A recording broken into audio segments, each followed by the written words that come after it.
Greetings, everyone. Welcome to the panel on funding for startups through grants. I'm Kanika Radhakrishnan, and I'm the program director for this track. I'm also the founder and CEO of Evergreen Valley Law Group, which is a full-service IP law firm. And I'm a charter member of TiE Bangalore and the program director of TiE Women Global. It gives me immense pleasure to introduce Smita Siddhanti, our moderator for this panel. Smita is a past president of TiE DC, and she's currently on the board of trustees of TiE Global. She's also the founder of Endina Inc., which is an environmental and management consulting firm working with several federal agencies in the US. And she serves on the board of University of Pittsburgh and other academic institutions. In addition to serving on the Virginia State Governor's Air Quality Board and developing several publications, she's also authored a book titled Multiple Perspectives on Risk and Regulation. Smita holds a BS in biology and an MS in environmental policy and management and a PhD in technology and public policy. So you guys are in great hands today. Thank you, Smita, for moderating. Over to you. Thank you. Thank you, Kanika, for this long, nice intro. Greetings, everybody. Good morning, good evening, for wherever you are in the globe. Thank you for joining this exciting session for TiE Women related to entrepreneurship. And this is where we are really focusing not just on women entrepreneurship, but actually focusing on how they can, how we can get funding for the entrepreneurs. So I'm delighted to see, and funding not in real sense of getting traditional funding of VC funding or private equity funding, but truly how can we get seed funding or even funding for sustained enterprises, women-led enterprises, in terms of grants or government funding of some sort, or even foundations. So we're looking to some seasoned people to let us know and lead us and discuss here with us on what our thoughts are. As we all know, it's a very challenging environment, not just the COVID environment, economic environment around the world, because of COVID also multiplied. We also know that traditionally it's been a challenge to get women any kind of funding in these areas, in any area, even technology. All studies have shown that even the VC funding, there's very, very small fraction of it that goes to women-led companies. So forget about non-traditional sources of technology, sources of funding. So hopefully we will explore and see where we can, what is out there and what kind of help we can get to enhance that. So with me for this topic are joining three very seasoned, esteemed colleagues and guests. So let me introduce you the three people here that you're looking at. Annette is joining us from Israel, Annette Bernstein Reich. And Annette is, let me properly introduce her. She is Annette is actually the chairperson of the Israel, India, Sri Lanka, and Nepal Chamber of Commerce, president of TiE Israel chapter. So she's very much of our own TiE community, representative of WIL Group for interim management in Israel. She's a business development specialist for emerging markets, co-founder and managing partner of the Israeli office of A&G Partners, investment banking and advisory firm operating on axis of Israel, India, and Sri Lanka. So she serves as executive producer of The Bharti Show, which sounds very interesting, The Wonders That Is India. You can take the shorter version of my CV. I can probably go very short. Okay. So with that, you can tell that she has a lot to offer. And then Kanta Singh, who's joining us from New Delhi. And Kanta is the country program manager of UN Women with UNDP and United Nations Development Program. And she's been a development professional over 20 years of multicultural experience in management of pro-poor, pro-women development programs in organizations such as UNDP, Women Power Connect, International Foundation for International Electoral Systems, Women in Sustainable Enterprises, and Center for Social Research. So very appropriate. You have a lot of knowledge with that for this topic, Kanta. Welcome. And Hemant Gupta, who's joining us from Dehradun right now, but he's from Bombay.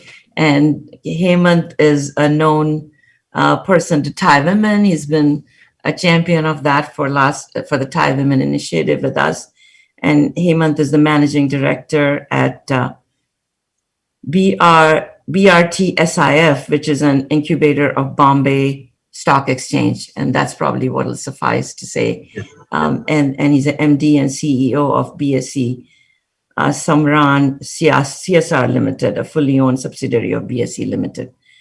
He has 26 years of, he was within 26 years with Citi Group, a largest global financial powerhouse. And then he's changed from there to work more in the sector with tech incubator, accelerator called Zone Startup India, and is actively leading several accelerator programs, including Empower, India's first women-focused startup accelerator. And that Empower is actually what Hemant has been instrumental in helping Thai women kickstart their initiative. So without more detail, I think we'll get into the real discussion. So Annette, why don't you start and tell us a little bit about your work, about yourself, and enlighten us with this topic a little bit. You're on mute. Okay. Yeah, no, I'm not. Thank you, Smita. Good morning from Israel. I guess that at your side it's quite late, but here it's only morning. I'm managing in Israel a consulting and investment banking firm called ANG Partners. And we work, as you said, on the axis of Israel and mainly India, but other countries as well. In my background, and I started my entrepreneurship world actually living in the Silicon Valley and building communication networks between US and India. So everybody all the time asks me, how did I get to India? I'm saying through the Silicon Valley, actually. So that's in the early days how I learned to raise money. I raise money mainly from friends and family, and that's the most difficult. The first dollar is the most difficult in any venture. So for that, you need your good friends and family that still believe you. And later we raised money from institutionals, from larger investors, and so on. So I learned to raise money on my own business, and then I went and raised money for other businesses, whether it's men-led or women-led. In Israel, as you said, I'm heading Thai chapter in Israel, and recently we did the Thai University activity. And I'm mentioning it because it was interesting to see that about 50% of the entrepreneurs in this program were women. So when we're talking about funding women, we need to see that we have women wanting to be entrepreneurs. And I was very encouraged to see 50% of the students, because it's a Thai University program, are the entrepreneurs. And that's from structural perspective, this is a good sign that we are on the right direction. I think that my intro will end here, and then I'll revert to more questions that you have. Great, good to know. Let me hear from Kanta, and then we'll get into a little more depth of questions. Kanta, tell us about your work and yourself. Thank you, Smita. It's good to meet everyone. Hello, everyone. Good morning from India. It's a bright, sunny morning. Smita, I have been working with women for almost 25 years now. Started my career as a gender trainer, and those days gender was a new thing. people were talking about men and women, but understanding gender was something new to me at that point in time. But I continued to work with national and international organizations, joined UNDP 12 years back. And then last year in 19, I joined UN Women as a country program manager, where I'm managing a big program on women's education, employment, and entrepreneurship. I am deeply passionate about women in sports and women in politics, though I continue to work on women in economic field. But my passion lies in women in politics because they will make things happen. I am also deeply interested in working with different partners and I'm collaborative by nature. So I would also like to connect with Hemant and Anath later. So it's a good opportunity also to meet new people so that we can find ways to work together. We are working in 4 states of India, Smita, and in these 4 states we are present in 3 districts in each state. It's a very interesting program, but as you know, being a UN body, we have to work with the most marginalized women. And that is where we are trying to make a difference in terms of helping women get access to money, get access to education, and get access to information which is lacking. So that's where we are. Awesome. I'll talk more about our work later. Thank you. Good to know. Hemant, you go ahead and then we'll get into questions. I know you have a lot that you're doing in the same sector of rural entrepreneurship as well. You're on mute, Hemant. That helps. Yeah. So just by way of background, I started my career at Citibank and spent 26 years We need a there. little louder from you. So I started my career at Citibank. Is that better? Slightly. Could be better. Okay. So I started my career at Citibank, which was 26 years ago, and I spent a lot of time working in India and overseas. And a few years ago, the social bug bit me, so I moved from my job there to work with a fully owned subsidiary of Bombay Stock Exchange. It's called BSC Samman CSR Limited. We essentially help corporates do effective social development programs through a network of NGOs. And increasingly, we've been seeing a trend where companies have been giving money to programs that directly or indirectly promote women entrepreneurship at the bottom of the pyramid, mostly in rural settings, but also in semi-urban and urban settings. And whether this money is given, and this money, of course, being CSR money, is given as grants. This money often goes directly into livelihood enhancement projects, such as vocational training projects, but also indirectly through education and health, which in a way frees up women from some of the burdens at home and allows them to spend more time doing vocational work and entrepreneurial work. And we've been doing this for about 4 years. We have touched lives of women in multiple states. And increasingly, actually, what is also encouraging is that a lot of corporates are adopting a more holistic approach to doing their CSR projects, where they're getting into village adoption projects and not just targeted cause-based interventions. So that's the one role I have, which is on the CSR side. I also look after the incubator at BSC, as you mentioned. It's called Zone Startups India, which is a more friendly version of BRTSIF, which is our legal name. At Zone Startups, we promote top tech entrepreneurship, and we've been fortunate enough to be receiving grants from corporates to either promote women entrepreneurship programs like Empower, which we are doing with Thai women. So Empower is a program where we take a cohort of 10 to 20 women entrepreneurs and put them through a 12-week accelerator program. And at the end, have a demo day where they're given grants. The top 3 women entrepreneurs are given grants from a CSR donor. We've been doing on Empower for the last 5 years, and this year, with the help of Thai women, we're actually able to take it global, where the finalists will get a chance to go to Dubai and pitch in front of a global audience. In addition to that, we've also launched this year a program called VIPWE, where we take early stage women startups, women entrepreneurs, and again incubate them and give them a chance to get either investments or grants.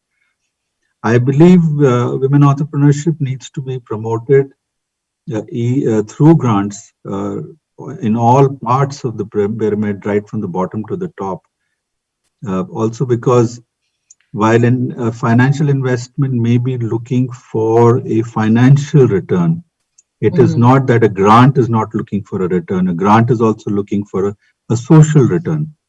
And that is, I think, equally important as much as the financial return is, especially in a country like India, where there are multifaceted issues that face women entrepreneurs.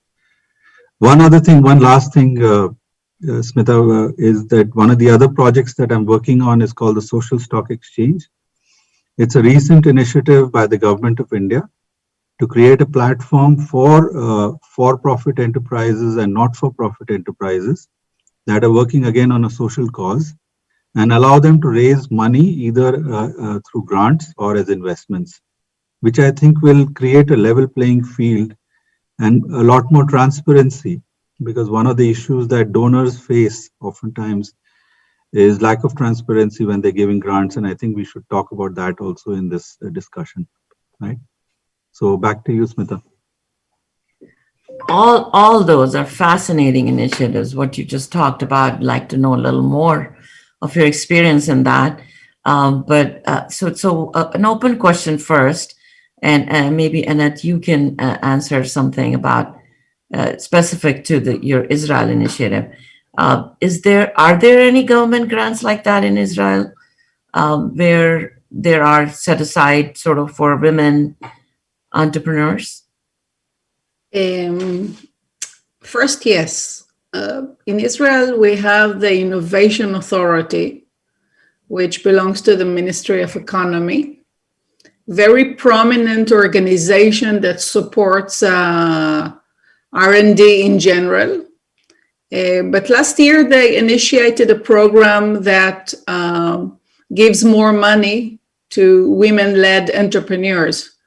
They found that only 8% of the applications that they have received were from women-led organizations, and they realized that there should be a call for action. So in case they initiate, and it was March last year, a program that says if a woman-led organization, and it's enough to have 33% be third of the founders is women, the grant will be higher, and the grant will be higher dramatically, which means that when men start or when a group of entrepreneurs start a startup or initiative, it's better for them to bring a woman along because they'll get more money. So from structural perspective, the Innovation Authority is allowing women to participate in this startup activity. We don't know how it will impact, but I'm sure that it will have impact. Their aim is to double at least the number of women-led startups and entrepreneurship, and this is very important. The Innovation Authority in Israel have several programs, and I think that this is a major drive for funding in the high-tech industry, from a business plan that you'll get 50,000 local currency to larger companies that are able to get millions. And this is very important because you have risk money of the government, which will prefer women to be involved. So this is from funding perspective. Interesting also there are, as Hemant mentioned, vocational programs. And one of the initiatives in Israel that is very prominent is a program called She Codes. She Codes, meaning she will become a programmer. Right. They found out that there are only 25 programmers in the high-tech industry, and their aim is to double the number of programmers, so it will be actually equal amount of women and men. And they opened tens of centers all over Israel. It's an NGO that gives programming training and also assistance in finding jobs. So this is another, although it's not funding, but definitely this skill development is very important. Another thing from the government is a program, again, from the Ministry of Economy that is giving training in managing a startup, managing a business. The problem with women, and I see it from all around me, is even if they have the skills, they don't believe that they are able. So not only that someone has to train them, but also someone has to make them believe that they are able to do that. So this program also... Years of centuries of training has to be detrained. Yes, so those programs are breaking the fixations of the traditional roles of women and men. I'm sure that those small programs, I would say, will make gradually the difference here. Absolutely. And every step counts and every little thing will matter. I'll tell you an anecdote again. Yesterday, I managed in this TGS a panel about the startup nation. Israel is a startup nation. And I invited, always you invite your friends to those panels. So I invited few friends to be on the panel. And a lady friend canceled last minute. So I had initially only men as speakers. And I published it here in Israel. My Facebook feed was full with, where are the women? Where are the women? Where are the women? There are not enough women in your panel. And it happens all the time here. So people now notice that we should be prominent in everything that is happening, that makes decision, that gives an opinion, like those kind of panels. So there is an awareness, which is the first step for a change. Yeah, no, because certainly we ourselves in last, 10, 20, 30 years have seen, the glass ceiling slowly even breaking here. The first time we have Kamala Harris as our vice president, we never thought we'll even have a president, when Mrs. Clinton was running. I mean, it's just one of these things. How do you accept somebody to be a woman in any role and forget about that? I mean, we're talking about rural entrepreneurship where people traditionally over centuries have had roles that are very traditional in middle class, small cities, everywhere else, and even large places. Even Silicon Valley has seen that percentage of women in tech. So everywhere things are changing very slowly. But what's the help here, right? So as Annette just pointed out, the help is and I can tell you from a US perspective that I'm an entrepreneur. I've got my own business for the last 20 years with the government. The US government has gotten over, in just the last 10 years, a lot more women-led contracts. They have now set aside contracts for women-owned businesses. Very first time after a lot of lobbying. Just last year, they actually started releasing contracts that are only for women-owned businesses. And so that itself gives, slowly a oomph to things like that. So, but it's a sea change and it'll take a slow motion. So, Kanta, in your UN world, is there anything that you see very clearly where there's some serious initiatives helping the women? Thank you, Smita. UN Women is one of the newest agencies of the United Nations, and we are dedicated to empower women throughout the world We are present in many countries. And in addition to the other thematic areas that we work in, starting from violence against women to women, peace and security, women's economic opportunities, we also do a lot of work with the governments to strengthen their systems. And India also, we have not only we are starting with the an award for women entrepreneurs, but we're also working on the ground to bring evidence that there is a need to fund women-led enterprises. Just to give you an example, we have recently tied up with a collective, and Hemant, you would be interested in knowing about that. That a couple of corporate companies have come forward to give interest-free loans to women. So that means, and it's a very voluntary repayment system. So if a woman needs 50,000 rupees, for example, an agency will be there, of course, on the ground to administer that, but they don't need any interest on the amount paid. And it is left to the woman to decide when she wants to repay and who, back. who gives these loans? Yeah. So there are many corporate houses which have come forward, starting with Godrej and Tata's.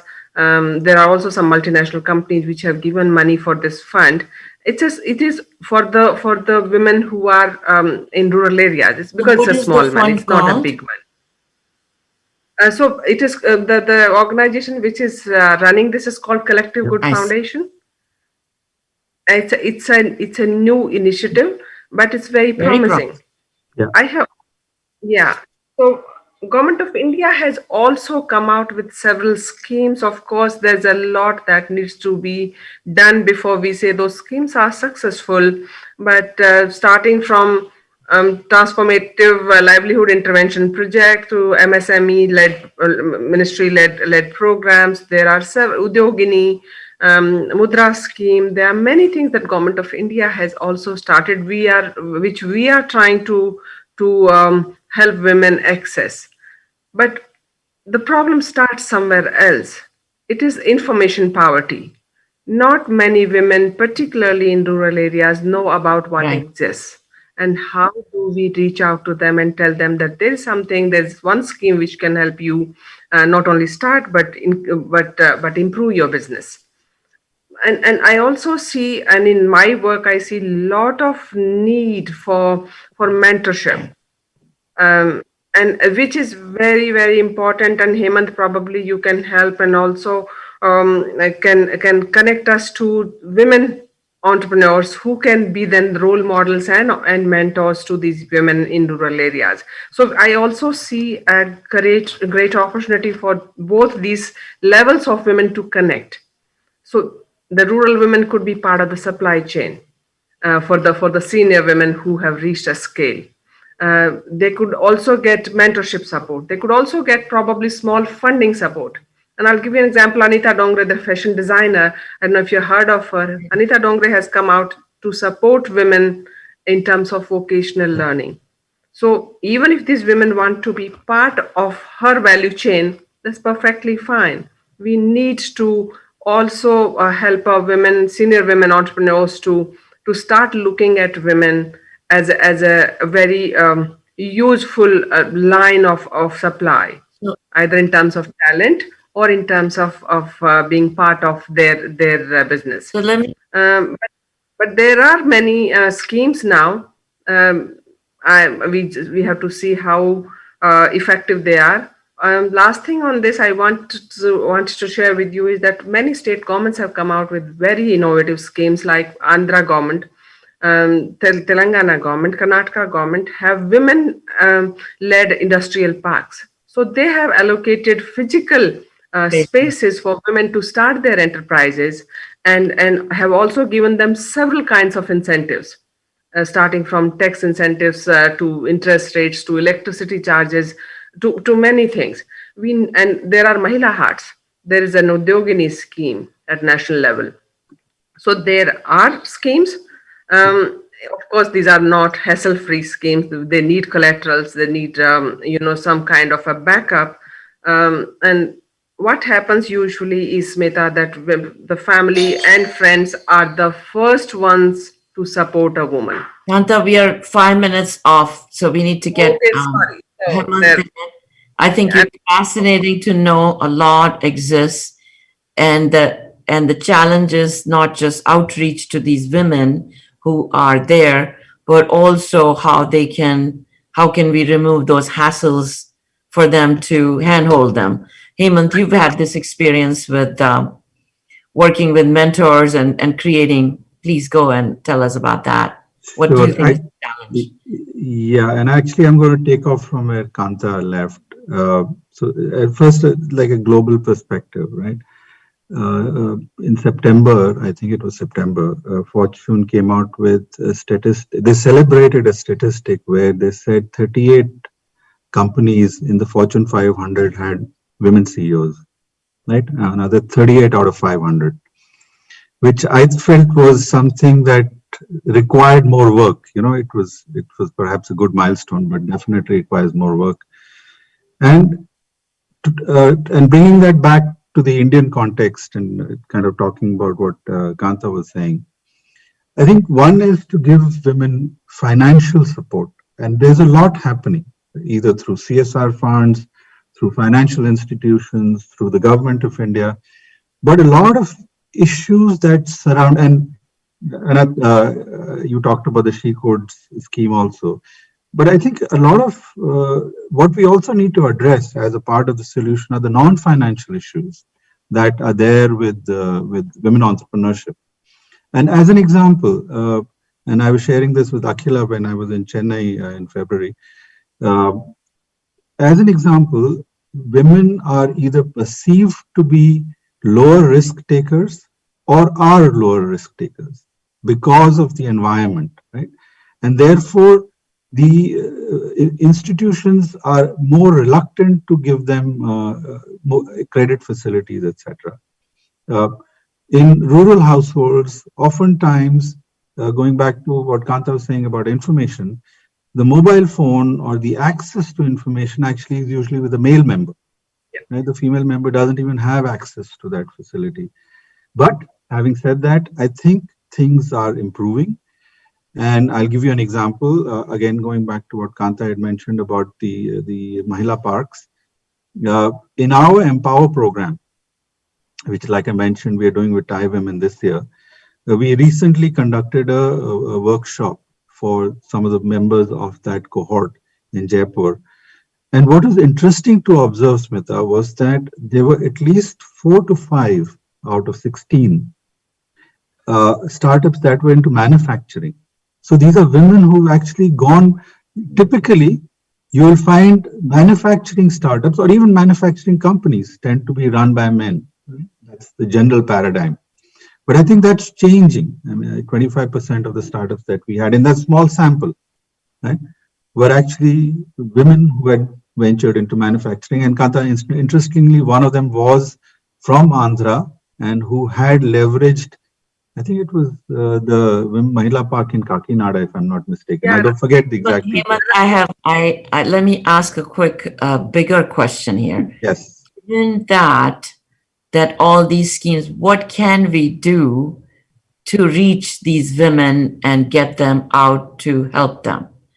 Given your experience, I'm saying, given your experience, what would you do? One thing. You know, the one thing that I would do, I would actually tackle the non-financial issues first and put money into addressing those non-financial through awareness, through education, and in it, because I think there's a lot happening on the financial space. But for that to kind of be really, really impactful, you need to also look at the non-financial space. Because I want to say something. I work with close to 5,000 village women in Wardha. And I've been in Maharashtra. I've been engaged with that for the last 20 years. And I go there every year, at least once or twice a year. In this 20 years, I've seen the same set of women, and their faces look much younger each year. They are a lot more happier, and they all have their self-help groups. Yes. And they all have Grameen Bank. Grameen Bank tells me that they have the largest number of savings through these women, right? So The question here is, I don't think the confidence is lacking. It's the first infusion of money that we have provided these women there that has led them, and they are on their own. So I think the non-financial factor you talk about, I'm surprised how fast that goes away. And even the family, how fast that they start supporting the women when they see the returns. Sure. And the whole village these women have formed their own cohorts of places where they manufacture little backpacks or jadus or whatever they're making, achar, and they even have ghani, the oil, the production. They're now doing khadi, they're doing textile. Amazing products. Of course, the challenge is also how to sell their products to outside. Sure. So I've been in that supply chain, very engaged. So love to hear what you think, where the money we can provide them. CSR is one funding, but I don't know where the funding is. Also, there are, if I can come in, Smita, there are some opportunities internationally. Of course, I don't know if you're following up on Shehnaaz Dorin's stock exchange. I don't know, social stock. IIX. Yes, IIX. IIX, absolutely. They have their third What is it called? IRA exchange? come up now, and they are ready to fund. I also have a friend called Seema Chaturvedi based in US. She's setting up a fund called AWE. I know Seema well. Yeah, so Seema is also launching her support. I think we need more support like this. Also, the initiative that I was talking about, Collective Good Foundation, reaching out to women who are very poor through interest-free loans.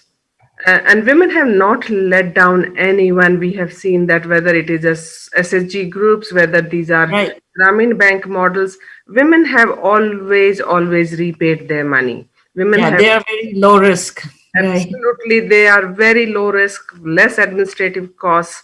And I think women are also, I'm not saying it's a virtue only for women, but they have been more disciplined.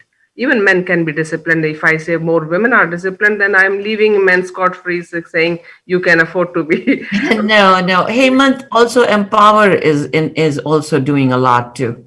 Yes. To Absolutely. give them that. Right? Yes, Go ahead. absolutely. Talk about So that. Empower, in fact, we've every year we have anything from 10 to 20 women that undergo that acceleration program, where we give them industry connects, we give them mentor connects and investor connects.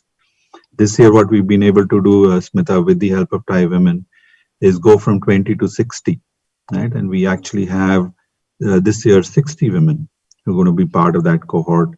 And like I was saying earlier, we have done the 12-week accelerator program, where we given them the connections they need. Going back to Kanta's point about collaboration, a lot of the success lies in the connections that you're able to make. And I'm that's sorry, I've been told that I have to close the session okay. here. Okay. But I'm sorry, this is so fascinating. Love to have had more time. But I do want to say one couple things quickly in closing. The very fact that you have made the progress with Thai women to bring it to at least 60, I think our challenge is to take it to 6 million. And we are with you on that. I think the Thai women's first year has already shown the success, and I'm hoping and I think it's almost our promise that we are going to keep moving at exponential pace, because we see the excitement from the other side. The women are coming out, and I think connecting from mid-level cities to rural city entrepreneurs to larger cities. I think that all over across the globe, including Israel, and I think even in rural America, I see it. There's a lot more of women coming out into that fray of going and starting their businesses. So, with that's a promising land. I am hoping that things will change as we go more and more. Take further steps, and thank you all for doing what you do, and thanks for the discussion, at least the beginning of the discussion. Hope to keep it going, and hope to be in touch. Thank you. Thanks again. Thank you very much. Good night, everybody. Thanks for Nice joining. meeting you, Kanta and Hemant. Thank Very you. nice. I'll Bye-bye. touch base with you.